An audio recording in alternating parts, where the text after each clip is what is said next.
नमस्कार, मैं हूं प्रभात पांडे। सोनपुर मेले में तैनात एक मजिस्ट्रेट की हत्या किसने और क्यों की, और क्या है एक होटल के कमरा नंबर 203 से बरामद लाश का राज। मर्डर और मौत की मिस्ट्री पर से पर्दा उठाने की कोशिश के साथ आज हम आपको दिखाएंगे कि कहां एक कैश वैन का ड्राइवर 84 लाख रुपए लेकर फरार हो गया। साथ ही आज हम आपको उस बाबा की बदमाश कंपनी के बारे में भी बताएंगे जिसके गुंडों से निपटने में 30,000 पुलिस के जवान भी कम पड़ गए। तो आइए शुरू करते हैं पुरवैया क्राइम स्पेशल।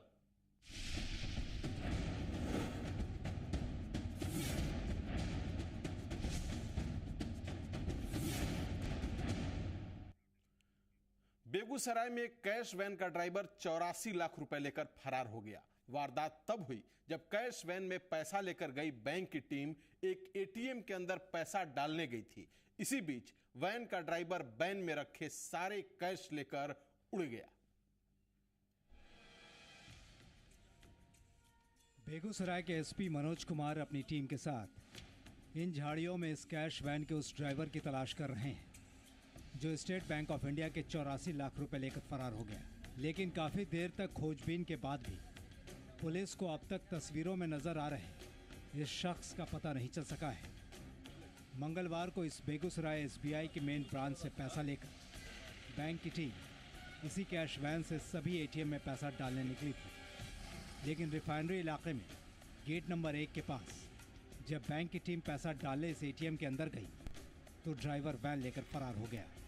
एक बैग पैसा था, एक बैग पैसा लेके वो लोग एटीएम में अंदर गए। हम उनके गार्ड हैं, हम उनके पीछे गए। वो लोग बोले शटर गिराने के लिए, हम शटर गिराने लगे तो गाड़ी ड्राइवर स्टार्टेड था तो बोला, उससे हम पूछे तो बोला गाड़ी बैक करके आ रहे हैं।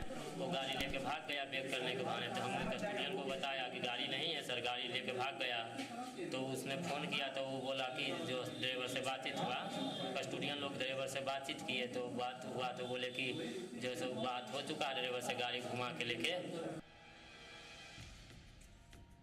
मामले की सूचना पाकर पुलिस फौरन सक्रिय हो गई और उसने ड्राइवर को वैन के साथ पकड़ने की कोशिश की। लेकिन जब तक वो वैन तक पहुंचती तब तक ड्राइवर उसमें रखे 84 लाख रुपए लेकर फरार हो गया। सीएमएस कंपनी के ड्राइवर के द्वारा जो कि बैंक से पैसा निकालकर विभिन्न एटीएम में इनका डालने की जिम्मेदारी थी। रिफाइनरी थाना के पास एटीएम में पैसा डालने के दौरान ये ड्राइवर है जो पैसे लेकर के फरार हो गया। बचे हुए रुपये में 83 लाख रुपया इनके पास था जिसे ड्राइवर लेकर भागा है। और हम लोग इसमें गहन जांच कर रहे हैं क्योंकि बहुत विलम्ब से पुलिस को सूचना मिली, इसलिए भागते हुए दबोचा नहीं जा सका है। लेकिन पूरा विश्वास है कि चूँकि मामला आपस की है इन लोगों की, क्योंकि अचानक है जो एक सिक्योरिटी वाला गायब है, 2 सिक्योरिटी हमेशा रहता था। पुलिस को शक है कि इस वारदात में बैंक का वो गार्ड भी शामिल हो सकता है जिसने अचानक से छुट्टी ले ली। उधर जो दूसरा गार्ड वारदात के वक्त बैंक की टीम के साथ था उसे इसलिए गिरफ्तार किया गया है क्योंकि जिस राइफल के साथ वो सुरक्षा के काम में लगा था वो नकली पाया गया। राजीव कुमार, जी मीडिया, बेगूसराय। पुलिस 84 लाख लेकर भागे ड्राइवर को कब तक पकड़ पाएगी ये तो नहीं पता, लेकिन 30,000 पुलिस वाले मिलकर भी उस बाबा को गिरफ्तार नहीं कर सके जिसने बीते कई दिनों से कानून को खुली चुनौती दे रखी है। हिसार के बरवाला में बाबा रामपाल की बदमाश कंपनी के आगे पुलिस की रणनीति काम नहीं आ सकी।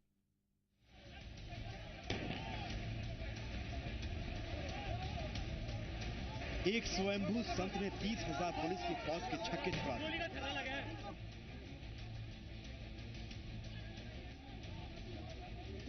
सामने था संत रामपाल का किलानुमा आश्रम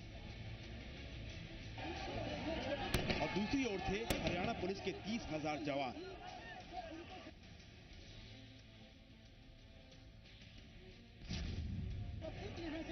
आज हिसार का बरवाला मैदान जंग में तब्दील हो गया। इस जंग में आज हर हथियार देखने को मिला। फायरिंग, आंसू गैस के गोले, वाटर कैनन, लाठियां और पत्थरबाजी। दोपहर करीब 12 बजे का वक्त था जब पुलिस ने आश्रम के मेन गेट से घुसने की कोशिश की। आश्रम के बाहर कई दिनों से घेरा डाले पुलिस की इस कोशिश को रामपाल के समर्थकों ने हिंसक जवाब दिया। समर्थकों ने पुलिस को अंदर नहीं जाने दिया। इसके बाद शुरू हुआ जो बवाल जिसने पुलिस के होश उड़ा दिए। रामपाल के समर्थक पूरी तरह से गुंडाई पर उतर आए। वो पूरी तैयारी के साथ थे। उनके पास असलहे थे, पेट्रोल पंप थे और भारी मात्रा में पत्थर थे। रामपाल को गिरफ्तार करने आई पुलिस से रामपाल की बदमाश कंपनी भिड़ गई। पुलिस की गिरफ्तारी से बचने के लिए रामपाल के समर्थकों ने महिलाओं और बच्चों को ढाल बनाकर आश्रम के सामने खड़ा कर दिया था।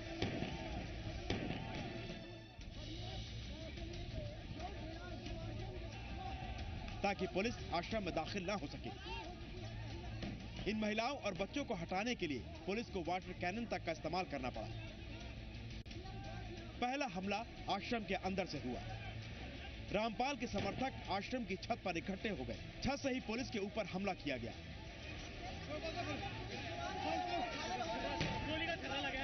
रामपाल के गुंडों ने पुलिस पर पथराव करना शुरू कर दिया। लेकिन हद तो तब हो गई जब पुलिस ने निशाना बनाकर आश्रम के अंदर से फायरिंग की गई।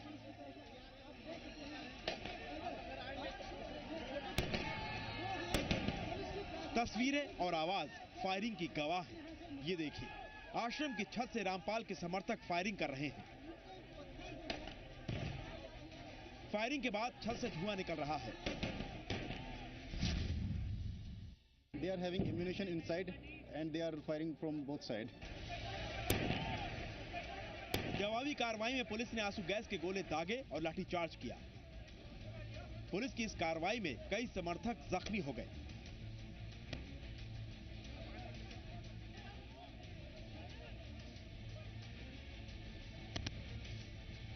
रामपाल ने प्राइवेट कमांडो तैयार कर रखे हैं जो छत पर से पुलिस पर फायरिंग और पत्थर बरसा रहे थे। दोनों तरफ से हुई फायरिंग और पत्थरबाजी में करीब 100 से ज्यादा जख्मी हो गए। इसमें रामपाल के समर्थक और पुलिस दोनों ही शामिल हैं। पवन नारा, जी मीडिया, हिसार। वक्त हो चला है एक ब्रेक का। ब्रेक के बाद देखेंगे कमरा नंबर 203 से बरामद लाश का राज।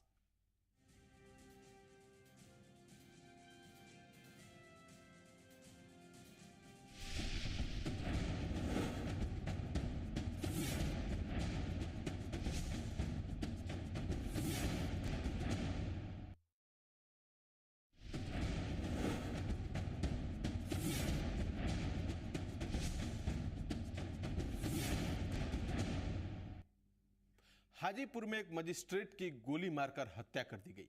सोनपुर मेले में तैनात मजिस्ट्रेट को जब गोली मारी गई उस वक्त वो ड्यूटी पर जा रहे थे। लेकिन आखिर हत्या की इस वारदात को किसने और क्यों अंजाम दिया, ये अब तक मिस्ट्री बनी हुई है। सोनपुर मेले में तैनात मजिस्ट्रेट की हत्या, ड्यूटी पर जाते वक्त मारी गई गोली। मजिस्ट्रेट का मर्डर बना मिस्ट्री।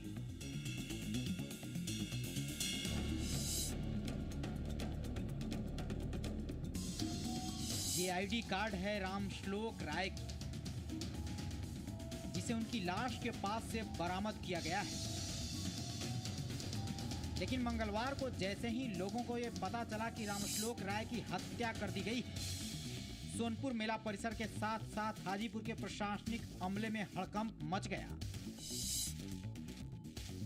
क्योंकि रामश्लोक राय कोई मामूली इंसान नहीं थे, बल्कि वैशाली जिले के योजना विकास विभाग में इंजीनियर थे और कुछ दिन पहले ही उन्हें विश्व प्रसिद्ध सोनपुर मेला में बतौर मजिस्ट्रेट तैनात किया गया था। और सोमवार की रात जिस वक्त गोली मारकर उनकी हत्या की गई, उस वक्त वो पटना से सोनपुर मेला परिसर जाने के लिए निकले हुए थे। सहायक अभियंता है यहाँ पर लियो डिवीजन में सोनपुर में, और अपने मेला ड्यूटी में जा रहे थे। और वहाँ जो है पुल से पहले है ना, कोई आदमी, गाड़ी खड़ी है इनकी, हेलमेट वगैरह जो है भी पहने हुए हैं और वहीं पर डेड बॉडी मिली। लोगों को मजिस्ट्रेट रामश्लोक राय की हत्या की खबर जैसे ही लगी, उनके साथी कर्मचारियों और अधिकारियों सहित उनके घर वालों की भारी भीड़ हाजीपुर सदर अस्पताल के पास जमा हो गई, जहां उनके शव को पोस्टमार्टम के लिए लाया गया था। और हर किसी के दिमाग में बस एक ही सवाल गूंज रहा है कि आखिर हत्या की इस वारदात को किसने और क्यों अंजाम दिया। फिलहाल इस सवाल का जवाब पुलिस के पास भी नहीं। उनके मुताबिक उसे बस ये खबर मिली थी कि हाजीपुर नगर थाना इलाके में पुरानी गंडक पुल के पास एक शख्स की लाश पड़ी हुई है और बगल में एक बाइक।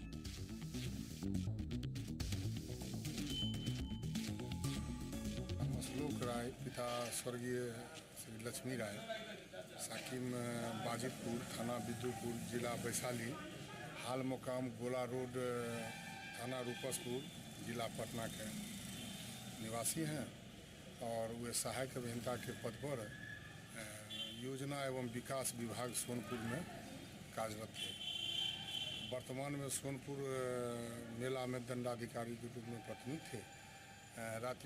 रात्रि पाली उनकी थी। पटना से मोटरसाइकिल से अपने ड्यूटी पर जा रहे थे। इसी क्रम में अपराधियों द्वारा हत्या कर दी गई है। कितना बजे ये घटना है? अनुसंधानांतर्गत है।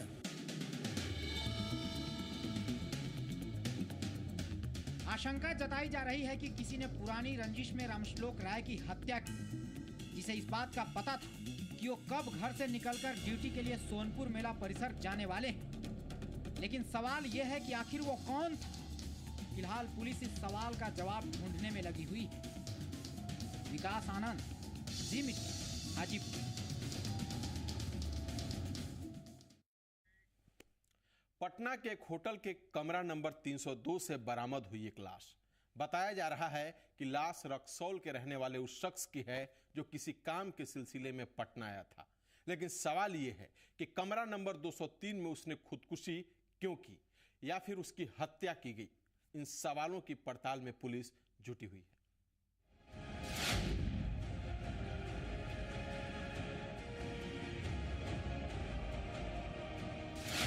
क्या है कमरा नंबर 203 से बरामद लाश का राज? होटल के कमरा नंबर 203 में खुदकुशी या हत्या? पटना के होटल से बरामद लाश रक्सौल के निरंजन की। कमरे से शराब की बोतल और सल्फास की गोलियां भी मिली। पटना के एग्जीबिशन रोड इलाके के इस होटल में मंगलवार को उस वक्त हड़कंप मच गया जब कर्मचारियों के कई बार नॉक करने और बेल बजाने के बाद भी कमरा नंबर 203 का दरवाजा अंदर से नहीं खुला। शुरुआत में तो कर्मचारियों ने सोचा कि कमरे में ठहरा गेस्ट देर रात सोया होगा और गहरी नींद में होने की वजह से उसे बेल की आवाज नहीं सुनाई दे रही। लेकिन जब दोपहर 1 बजे के बाद भी दरवाजा अंदर से नहीं खुला तो होटल कर्मचारियों और मैनेजर का कलेजा धड़कने लगा, क्योंकि उन्हें किसी अनहोनी की आशंका सताने लगी। लिहाजा होटल मैनेजर ने बिना देर किए गांधी मैदान थाने को इस बात की खबर की और सूचना मिलने के बाद पुलिस भी फौरन होटल पहुंच गई।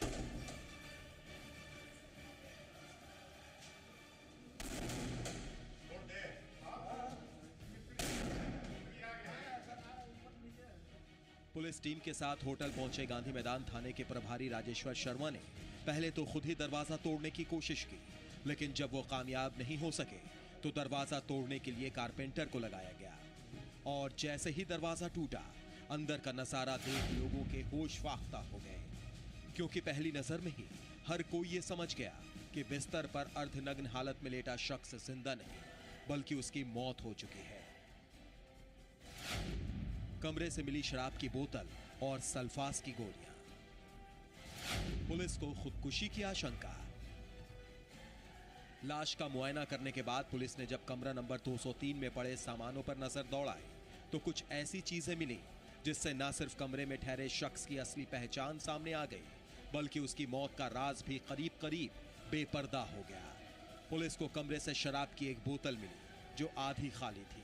साथ ही उसे सल्फास की कुछ गोलियां मिली, जिसके बाद यह आशंका जताई जा रही है कि कमरे में ठहरे शख्स ने पहले शराब पी और फिर सल्फास की गोलियां खाकर खुदकुशी कर ली। ठहरे हुए थे 13 तारीख से और कल रात में 9:30 बजे ये कमरे में गए खाना वाना खा के। कोई दरवाज़ा खुला नहीं, सुबह तक काफ़ी लेट तक तो जो है होटल द्वारा सूचना दी गई। हम लोग यहाँ आए हैं, दरवाजे को खुलवाया गया तो देखा गया कि मृत पड़े हैं। और डिटेल हम लोग ले रहे हैं उनके मोबाइल पे। सब रक्सौल के रहने वाले हैं। कमरे से बरामद बैग से पुलिस को एक वोटर ID कार्ड भी मिला, जिसके मुताबिक खुदकुशी करने वाले शख्स का नाम निरंजन कुमार था और पिता का नाम विश्वमोहन सर्राफ, जो कि 104 अहीर टोला रक्सौल का रहने वाला था। होटल में कमरा लेते वक्त भी निरंजन ने वोटर ID कार्ड का ही फोटोकॉपी जमा किया था। हेलो, उसका नाम निरंजन कुमार है, निरंजन कुमार सराफ। अभी जानकारी हुआ हमें कि रूम नहीं खुल रहा है, तो मैंने तो थाना को इन्फॉर्मेशन दिया। थाना वाले आए, मीडिया वाले आए, आके वस्तु स्थिति का किया गया। अब तो ये कहना बड़ा मुश्किल है। लेकिन आखिर 45 साल का निरंजन क्या करता था और पटना क्यों आया था? साथ ही यहाँ उसके साथ ऐसा क्या हो गया कि उसने अपनी जान ले ली? ये वो सवाल है जिनका जवाब तलाशने में पुलिस को थोड़ा वक्त लगेगा। ब्रिजम पांडे, जी मीडिया, पटना। वक्त एक और ब्रेक का हो चला है। ब्रेक के बाद देखेंगे कि कहां भीड़ बनी हैवान।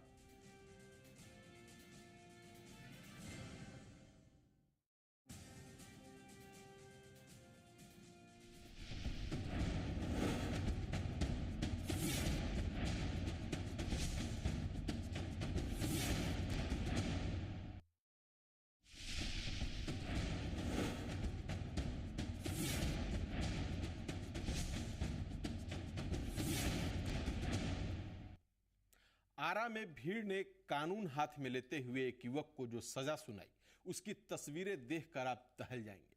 पुलिस के आला अधिकारियों के घर के सामने भीड़ एक शख्स को खूंटे में बांधकर पीटती रही और वो शख्स रहम की गुहार लगाता रहा, लेकिन किसी को भी उस पर तरस नहीं है। वो गिड़गिड़ाता रहा। लेकर बाबू कसम खा तरी लेकर कसम लिट्टी चोखा बेचे वाला आदमी बाबू ये सब काम ना कर बाबू। रहम की गुहार लगाता रहा,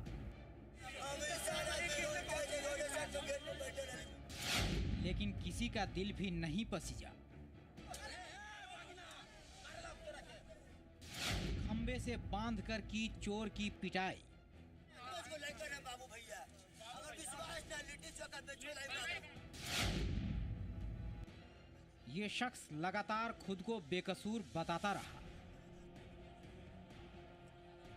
अपने ऊपर लगाए गए आरोपों को गलत ठहराता और अपने बाल बच्चों का वास्ता देते हुए इन लोगों से खुद को छोड़ देने की गुहार करता रहा। लेकिन इसकी बातों पर यकीन करना तो दूर, ना तो किसी को इस पर तरस आए, ना ही इसके हाल पर किसी का दिल पसीजा।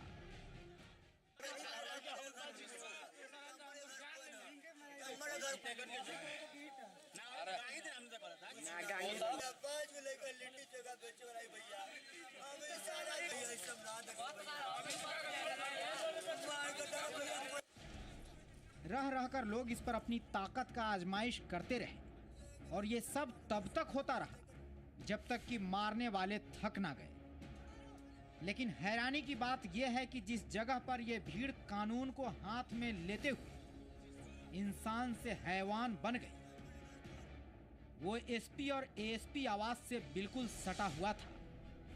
लेकिन करीब आधे घंटे तक हुई इस हैवानियत के बीच कोई पुलिस वाला यहाँ नहीं आया।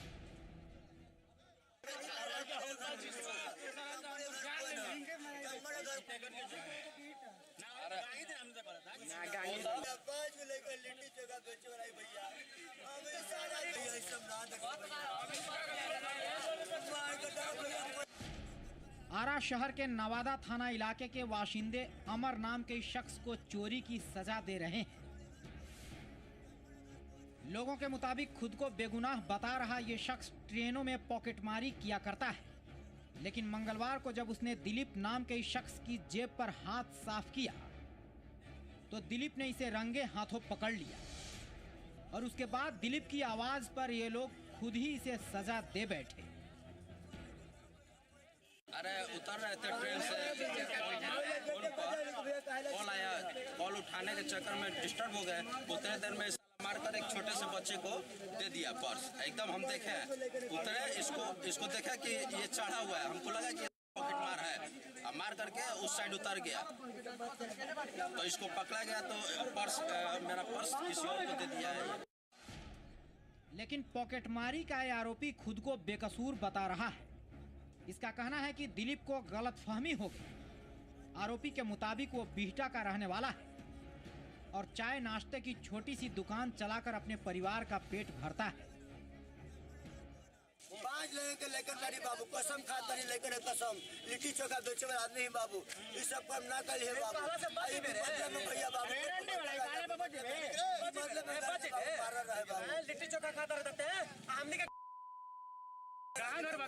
सर बेटा घर। बहरहाल इसकी बातों पर यकीन नहीं करने वाली इस भीड़ का मन जब इसकी पिटाई करने से भर गया तो सड़क पर इसका तमाशा बनाते हुए इसे थाने तक ले गई और पुलिस के हवाले कर दिया।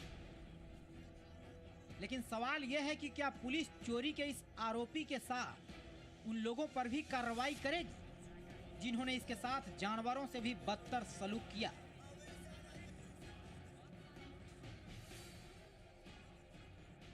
मनीष कुमार, जी मीडिया, आरा। पूर्वैया क्राइम स्पेशल में आज बस इतना ही। नमस्कार।